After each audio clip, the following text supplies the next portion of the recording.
Hey, before we begin the show, I want to thank everybody for supporting the After Action Review podcast the way that you guys have. It's been fantastic. So far, so good, but I still need more subscribers on YouTube. So check it out.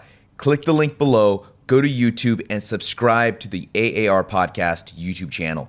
Okay, that way we can get the AAR Podcast name and the address. Right now it's youtube.com/blah, blah, blah, blah, a bunch of gibberish.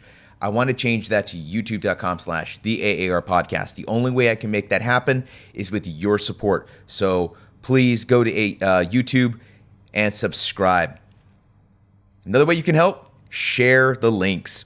So this episode, please share it with your network, share it with your friends, put it on other pages.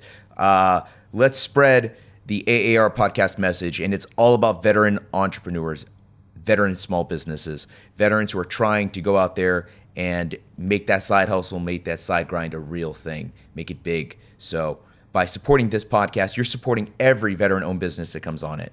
So that's it. Thank you very much. Thank you again for all the support. Hey, how about I'm going to wrap this up now. Let's get to this episode. And now, the After Action Review with Rod Rodriguez.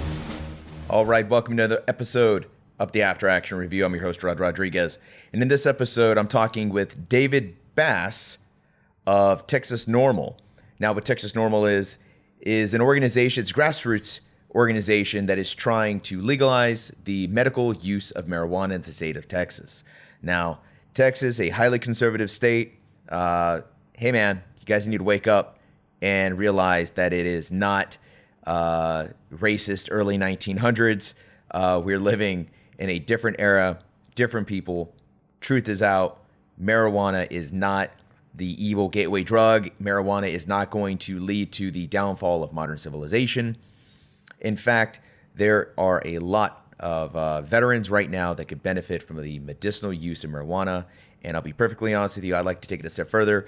There are people who could really enjoy the recreational use of marijuana. If it were my choice between marijuana or alcohol, I think you will find that the ramifications of alcohol abuse are far worse than anything you're going to see from marijuana or weed, whatever. So anyways, that's my guest today, David Bas. Fantastic guy, great conversation. You're going to learn a little bit about 501c4. Oh, some of you don't even know what a 501c4 is. That's fine. That's what this show is all about. So we're going to learn a little bit about that. We're going to learn a little bit about some grassroots stuff. And you're going to find out exactly what it is that the Texas NORML and all these grassroots groups, what it is that they're fighting for in the state of Texas. Like, how are they doing this? And how can you help? So without any further ado, David Bas. All right, David, thanks again for being on the show. Tell us a little about yourself and your organization. My name is David Bas. I retired from the Army in 2006. I served for 21 years on active duty. I served in Desert Storm, and I served in Operation Iraqi Freedom with the 1st Cavalry Division out of Fort Hood in 2004, 2005. And then after I retired from the Army, I did the Troops to Teachers program and taught American literature and creative writing at Ellison High School right down the street from my house for 10 years. And now I'm retired for good. Mm-hmm. And I'm the Director of Veterans Outreach for Texas NORML. And we're working to reform marijuana law in Texas. And I'm the founder of the movement Texas Veterans for Medical Marijuana in Texas, which is a movement of veterans to establish a medical marijuana program in Texas. Okay. And what got you interested in this particular type of movement? When I retired from the Army in 2006, I was rated 60% disabled for chronic pain and post-traumatic stress disorder. And of course, my doctors, both on active duty military and then at the VA in Temple, were giving me opioid pain medications for the chronic pain and psychotropic medications for the PTSD. And I was drinking heavily. And I was also started using marijuana, but using it recreationally. Mm-hmm. And so I was taking psychotropic drugs, pain medications, drinking alcohol, and smoking marijuana every evening after work, which is really not a good habit to get into. Right. And the alcohol was the main thing, is just drinking a lot of alcohol. And so over time, I started noticing that the better grade cannabis I was getting, I started feeling less need to drink the alcohol, and it seemed to be affecting my chronic pain in a positive way, and also affecting my post-traumatic stress disorder symptoms. And so I did some research about medical marijuana on the internet, and over time, with access to really high-grade medical type marijuana, I was able to stop abusing alcohol, wean myself off of the pain medications, and stop using the psychotropic medications. And so now I use medical marijuana exclusively for chronic pain and for the symptoms of PTSD. And I stopped being an alcoholic. I still drink, but at a very moderate level. Now, for somebody who's never partaken in marijuana or any drug for that matter, can you kind of explain what the difference is between taking an opioid for pain and using marijuana for pain management? Yeah. Now, opioids work obviously quite well for chronic pain, but the problem is that I became dependent on the opioids. And once you start taking these pain medications for chronic pain means you have some type of condition that the pain is always going to be with you. And so the opioid pain medications work quite well. And I do keep them for, I would use them for extreme pain. I had cancer recently, bladder cancer, and I did use some pain medications after my successful surgery for bladder cancer. So, pain medications work quite well. But the issue of using them for chronic pain every single day for the rest of your life is that has adverse effects on like your liver, and you're under the influence of these pain medications 24/7. But with cannabis, it doesn't have the side effects and the addictive qualities, and it doesn't harm my liver and other parts of my body, but it has the effect of making that low-level chronic pain go away. And then for psychotropic drugs, I went through several different types, and they made me feel like a zombie. They did not adequately control the symptoms of PTSD. It caused suicidal ideation, and I really disliked the effect of the psychotropic drugs because of the adverse side effects. But with cannabis, it controls the effects of PTSD without any adverse side effects. And so for me, using cannabis is just a logical medical choice as a veteran. Now, if marijuana or the medicinal use of marijuana is so effective, why do you feel it hasn't been implemented more mainstream? I can speak for Texas. Okay. And marijuana prohibition started in Texas in the early 1900s in El Paso. And it was a racist law against Mexican people. Really? One day in El Paso, a Mexican man had been drinking alcohol and smoking marijuana all day. And at some point, he became enraged about something and attacked some people on the street with a weapon. And all the headlines in the newspapers said that this Mexican man was under the influence of marijuana, and it caused him to attack these people. And so it kind of grew from there with newspapers and people saying, look, these Mexican people are bringing marijuana across the border from Mexico, and they're acting crazy and they're corrupting our youth, and we have to outlaw marijuana. And so that was the seed for prohibition that spread across the entire United States. And it wasn't true.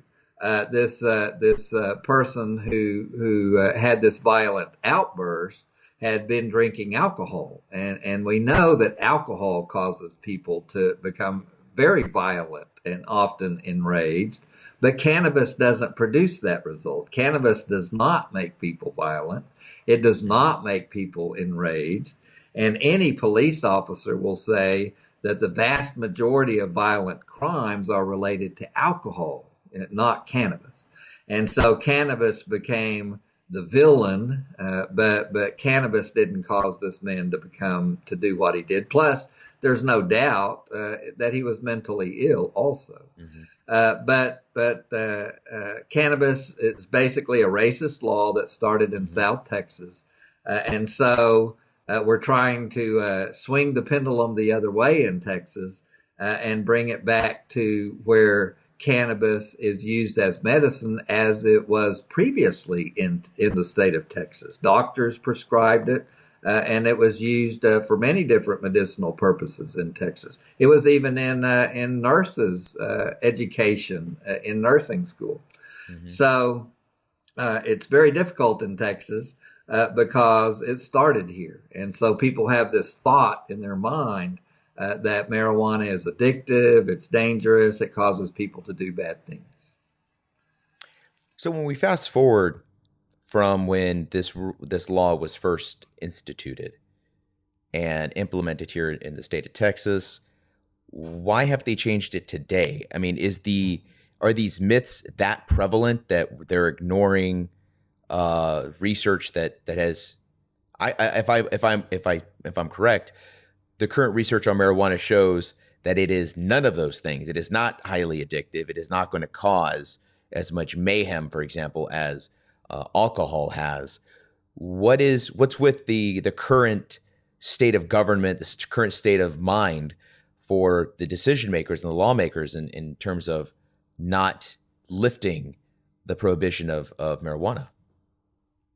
Obviously, Texas is a very conservative and very religious state, and many very conservative and religious people feel, and they feel this very sincerely, that we should avoid any type of substance that has any kind of psychoactive effect on the brain, unless it's under the care of a physician.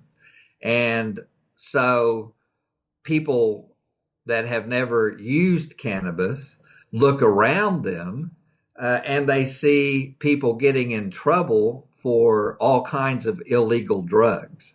And so they lump marijuana in with methamphetamine, with cocaine, with alcohol, and all these other, heroin, and they see no difference. And of course, the federal government sees no difference because marijuana is a Schedule I drug right up there with heroin.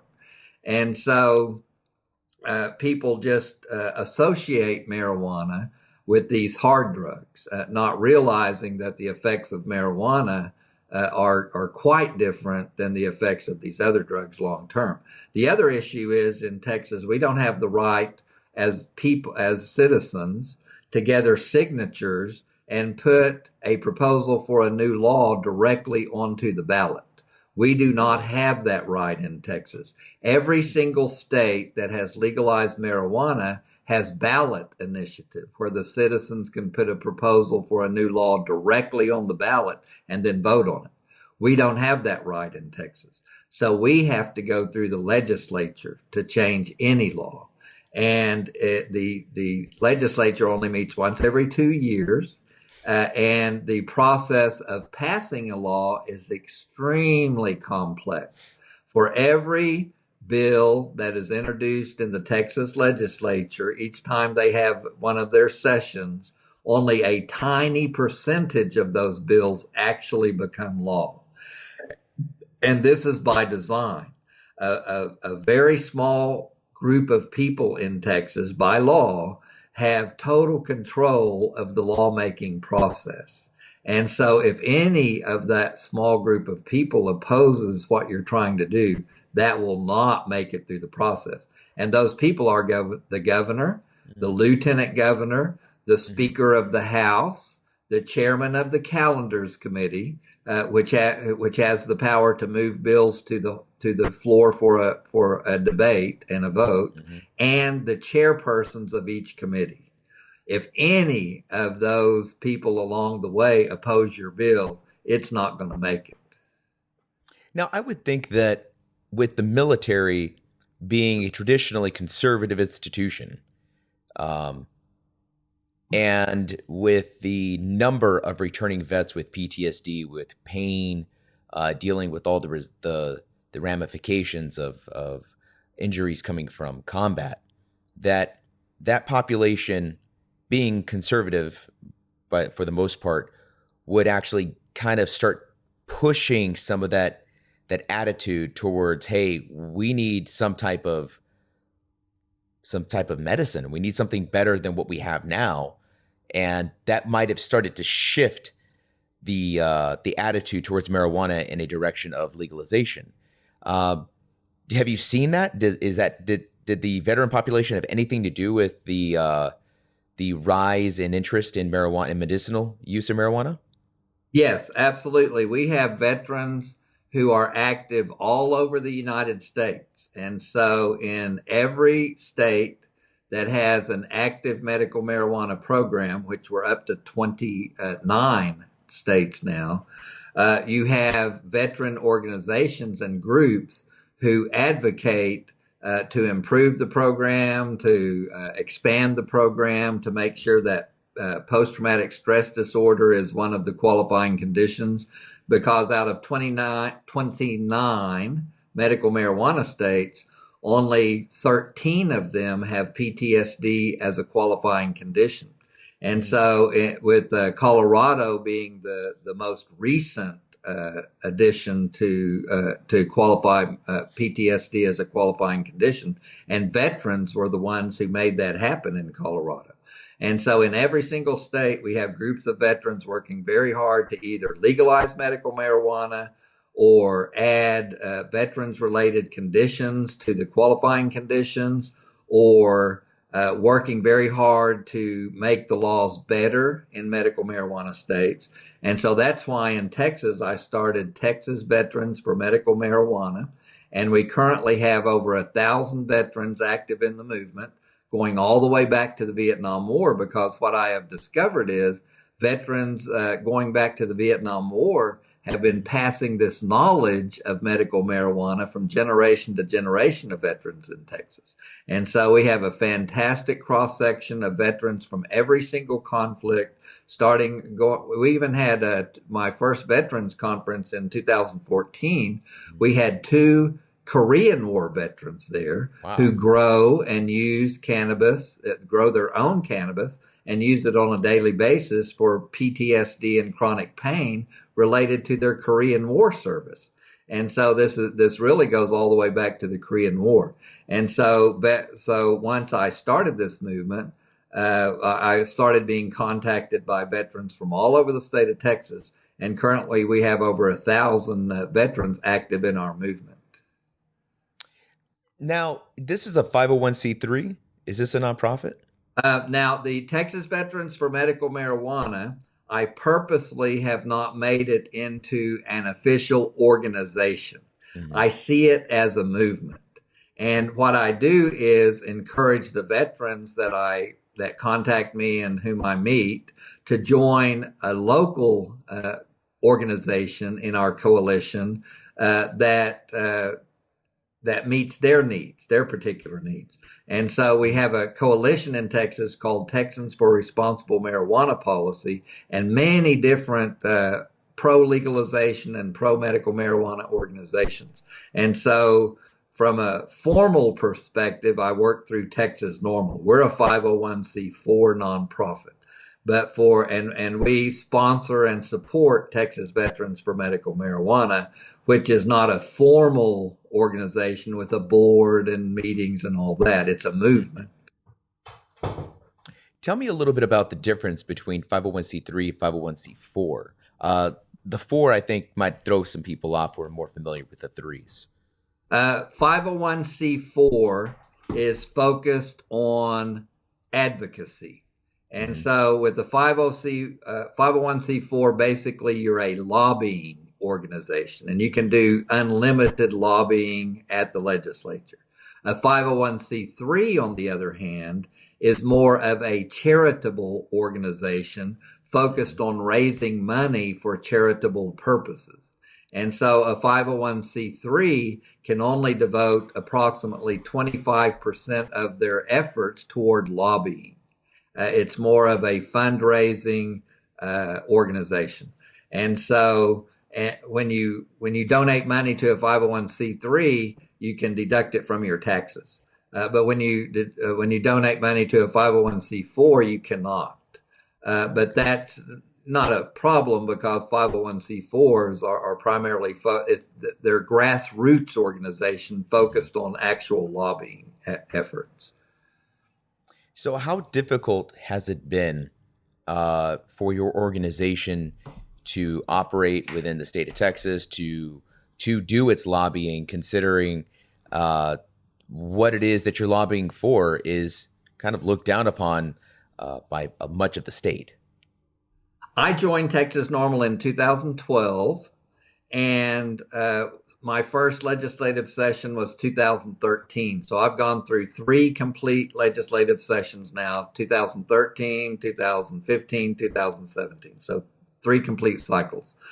The activists who were involved before me tell me that prior to 2013, when they went up to the Capitol to talk to legislators about reforming marijuana laws, legislators would literally laugh in their face and walk away. They wouldn't even talk about it. In 2013, that started changing because of what was happening in Colorado, Washington, D.C., and the other states who were either legalizing marijuana or on the verge of legalizing marijuana. 2013 is when our legislators were like, wait a minute, something's happening, something's changing. And so in 2013, we started being able to have actual meetings and conversations in a serious way with legislators. 2015 was a huge turning point because then we had, I think, 4 legal marijuana states. And then and so many more legislators would talk to us. And it just keeps building. building. 2017, our greatest triumph this session was that over half of the Texas representatives in the House of Representatives, 78 of them signed on as co-authors of our medical marijuana bill. And so now we have over half of the legislators in the Texas House of Representatives on record as supporting a medical marijuana program. We did not get that bill passed because of the drama that was going on in the Texas legislature at the very end of the session, but we made tremendous progress. And so now these legislators and the big thing is that almost half of them are conservative Republicans. And so previously Republicans were pretty much 100% opposed. Right. And now we have around 30 or 35 very strong Republican supporters in the House of Representatives of the Texas legislature.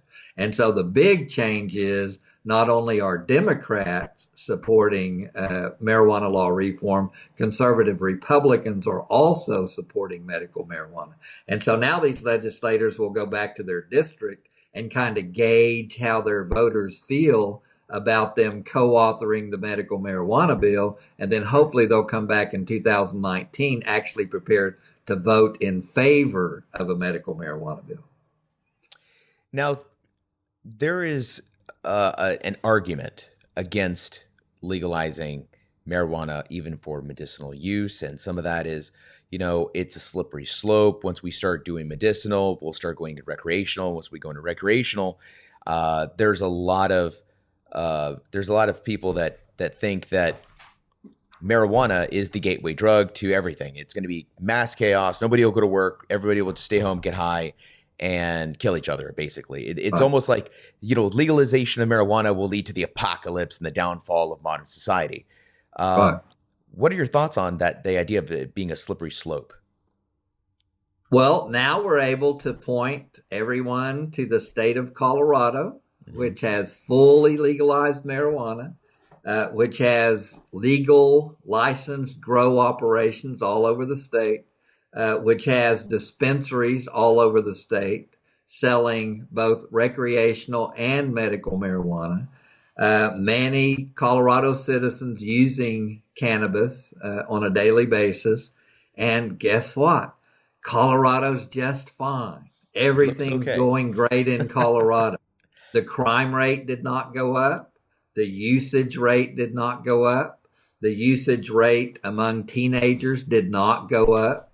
Nothing in particular changed, except Colorado is not putting people in jail and putting people in prison and ruining their lives for using cannabis. Really, that's the only thing that changed, is Colorado stopped arresting thousands of its own citizens every year and putting them in jail for using this plant.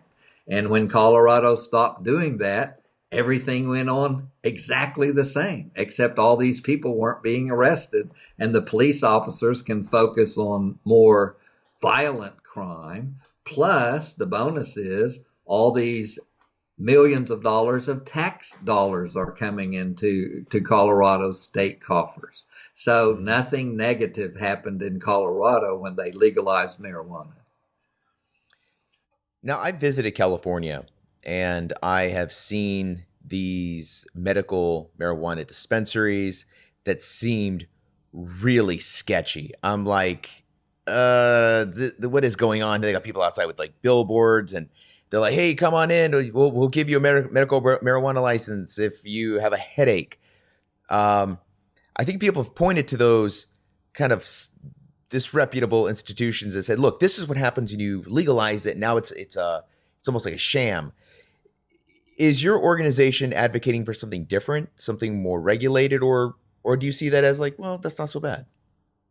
No, California did not do medical marijuana correctly.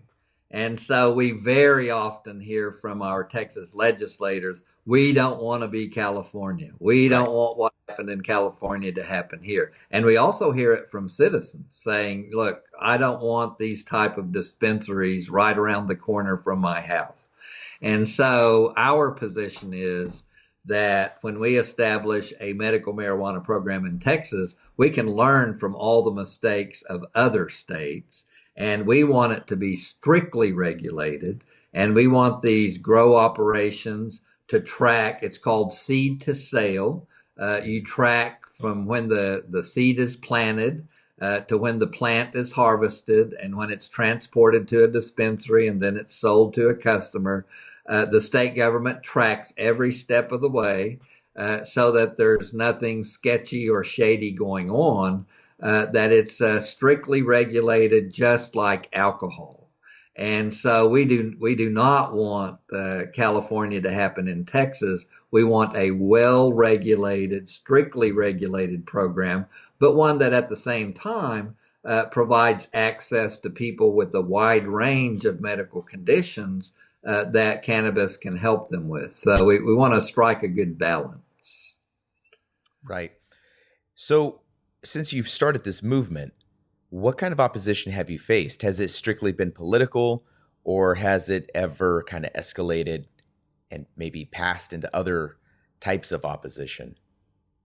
No, it's strictly on a political basis. Okay. And we are we never worry about violence or anything like that. And our primary opposition is from the Texas State Sheriff's Association. The sheriffs are very much opposed.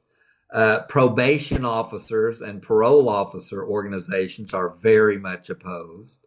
Behind the scenes, corporations who sell medical drugs are opposed. The beer companies are often opposed to medical marijuana. And so there are, because they don't want to compete. They want to be able to dominate the Super Bowl ads, right? They don't want to have to compete with the marijuana advertisement. And so when the alcohol producing corporations are opposed to medical marijuana, there's no doubt that's about money. But in any case, in Texas, that's kind of who we're up against. Many churches, of course, oppose legalizing marijuana to include medical marijuana because they just associate it with all other drugs. But that's where education comes in. And so we just work very, very, very hard reaching out to all these organizations, trying to engage in very logical conversations. And it comes down to this. Do you really believe that the answer for a 20-year-old young person who is using cannabis is to arrest that young person and put them in prison? Is that the correct answer? And if your answer is no, then we can start a conversation about what is the better approach to this issue. So that's the bottom line, because Texas arrests 70,000 citizens every single year, and it's consistent year after year after year. 70,000 70,000. Yes, 70,000 Texas citizens are arrested every single year. 95% of those arrests are for an ounce or less. And the majority of those people are minority citizens. And so 70,000 is a very large number, and it doesn't vary. It is consistent every single year. And our goal is to make that number zero. We do not believe that Texas citizens should be arrested for choosing to use cannabis, especially an ounce or less. So what about active duty individuals? What about the people that have maybe that are dealing with PTSD or dealing with serious injuries that are still in? Is your advocacy kind of moving in that direction also? That is a federal issue. Now, what we have worked very hard for all across the United States is that in medical marijuana states, that our VA doctors would be able to write the recommendation for the veteran to be able to participate in the program. They can't do that right now because of the federal law. But what the VA did as a direct result of veteran advocacy is write a policy that in the states with medical marijuana programs, if a veteran has his or her card, they can discuss using medical marijuana with their VA doctor, and the VA doctor is not supposed to take any adverse action against that veteran and is supposed to just make a notation in their medical records that they use a non-VA prescribed medication. Now, not all VA doctors and clinics are complying with that directive, but the majority of them are. But of course, that doesn't apply to Texas, where we don't have a medical marijuana program. So when an active duty soldier contacts me, which is actually quite often since I live close to Fort Hood, I tell those active duty soldiers, do not even think about using cannabis until you are no longer a service member in the United States military, because that is a federal issue and the Army has no control over that at all. They just have one choice, which is you will be prosecuted for using marijuana for whatever reason. So I tell active duty soldiers, don't even think about it until you're off of active duty, and then you'll have other options. One of the things that interests me about the legalization of marijuana in the state of Texas is the potential for business, for veterans to go into, the business of growing marijuana or opening dispensaries. Um, what kind of opportunities do you foresee opening for veterans if marijuana legalization occurs in Texas? Currently, I have a lot of veteran friends and associates in legal marijuana states and medical marijuana states Hmm. who are working in the growing industry. They're working in the dispensaries. They are especially working in providing security services to marijuana growing and distributing organizations who are doing it legally. And Right. so legalizing marijuana and medical marijuana in these states has opened thousands of jobs to veterans. And I personally know many, many veterans working in the marijuana industry now in these states. And so if we can legalize it in Texas, we're going to open up jobs for veterans at every level of the legal marijuana market, from growing it to transporting it to delivering it to working in the dispensaries, opening their own veteran-owned businesses. It's gonna provide thousands of veteran jobs in Texas. Now, kind of falling in line with the spirit of an AAR, we've talked a lot about some of the things that you guys have done to push and advocate for the legalization of medical marijuana. If looking back since you first began this movement and started the 501c4, what would you do differently if you had to do it over again? We're doing everything right because All we're right. not making. We are. I mean, I say that sincerely because we're not making this up as we go along. Hmm. Texas NORML was started in 1973 by some students over at the University of Texas out of their dorm room. So Texas NORML has experience in Texas all the way back to 1973. And so we build upon all of this experience, and then we take all of the experience from all over the United States and basically do best practices. And so every step we take in the state of Texas is modeled on successful actions in other states and in previous times. And so we learn, we learn from the mistakes of other people, and then we make Right. sure that we don't commit those same mistakes. And so we're going directly by a playbook that is already established. We know the steps to successfully reforming marijuana laws. And so it's all about being patient and not getting ahead of ourselves and understanding what a tremendous challenge the state of Texas is. So what's next for you, Texas NORML, and your grassroots campaign? What's on the horizon? So the legislature just adjourned. Okay. They're going to have a special session, and then the next legislative session will be 2019.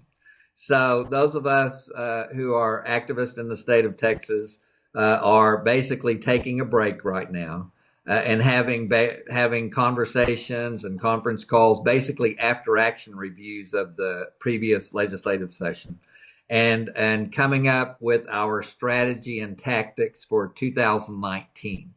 And so in January 2018, we'll ramp up again all over the state, recruit many more citizens into our movement, start our educational programs all over the state, leading up to January 2019 when the legislature reconvenes. And we'll have a decriminalization bill sponsored by Representative Moody from El Paso to decriminalize 1 ounce or less.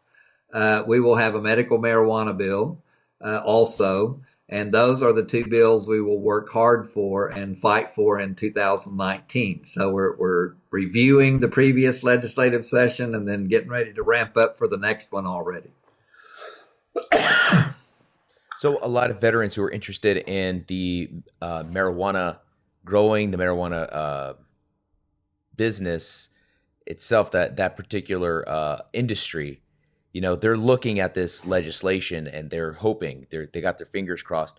What can they do more than simply keep their fingers crossed? They can email me at dave@texasnormal.org, and I will add them to our email database, and then I'll be in contact with them, and they can network with other veterans and start planning on attending our events that will be in their area, or traveling to events that they can travel to, and learning about medical cannabis, and then joining us during the 2019 legislative session to advocate and lobby our legislators for a medical marijuana program. So the first step is to become an advocate, both locally and at the state level. Mm-hmm. Wow, fantastic. Now, is there any other parting shots you want to make before we wrap this interview up? I have, at this point in time, since 2012, talked to literally thousands of veterans all over the state of Texas, going back to the Korean War.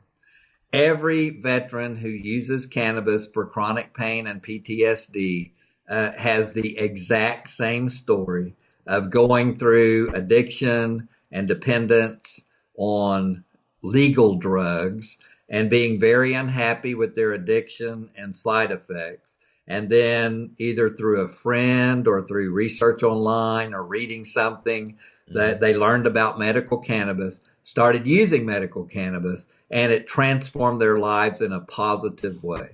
And I have never met a veteran who used cannabis and then had negative results from it. And that's the absolute truth. I have never met a single veteran across the state of Texas who had negative results from using cannabis as medicine.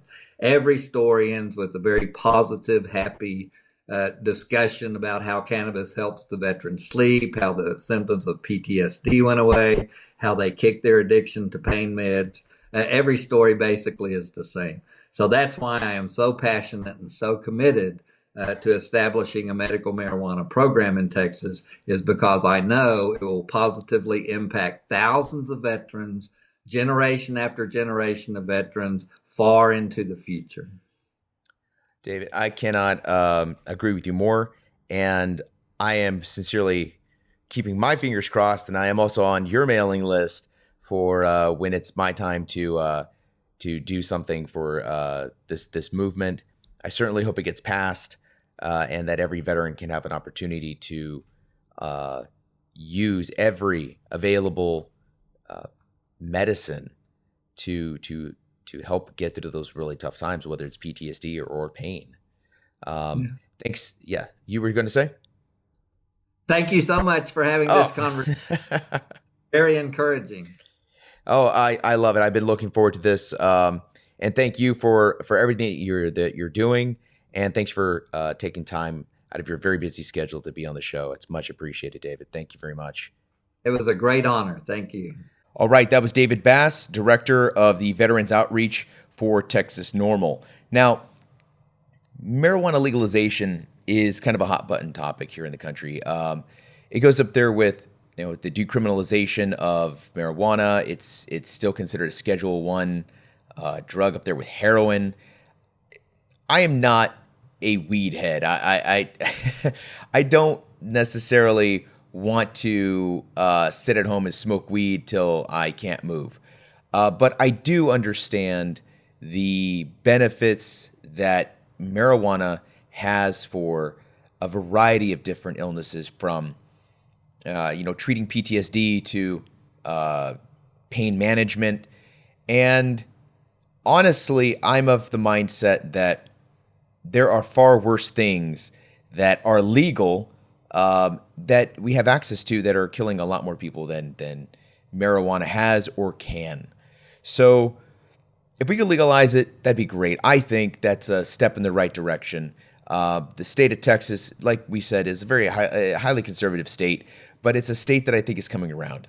So if you're interested in supporting this movement, being part of the Texas NORML grassroots support for legislation that will decriminalize and legalize even marijuana for medical use, or maybe we're going to take some steps towards recreational use.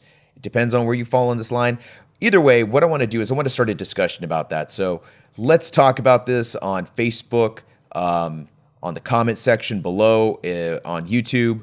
Send me some emails. Make sure that you're liking, sharing, subscribing, and spreading the word. I mean, either side of the line that you stand on, I want to hear about it. All right. So that wraps up this show. That's episode 20. 20 episodes. That's kind of huge for me. That should be kind of huge for you. Thank you to everyone. Thank you to everyone for supporting the podcast. And, when you look back, some of the early ones, the just audio ones were they're a little rough. And the videos are not too bad either. But constantly evolving, constantly, improving our fighting position, as it were. Working on getting some lighting so you can see me a little bit better. I don't know if that's a plus or not. Either way, that way I thought, I don't have this shadow over my face. I probably should take off the hat, but whatever. All right, so episode 20, it's come and it's gone. It's great though. I'm enjoying this, and we got so many more things lined up. Some really cool stuff. We might be going international. How about that? Going international, going across the pond. So it's been it's a fun ride so far, and lots more in store. So make sure you're reaching out to David Bas. Make sure you're talking about Texas NORML marijuana legalization. Make sure you're liking, sharing, subscribing, and going to YouTube and subscribing on YouTube. If you're watching this on YouTube, you better go back and make sure you subscribe. All right. We still want to get that youtube.com/the AAR podcast. We want that. And that's about it. I will see you guys at the next episode.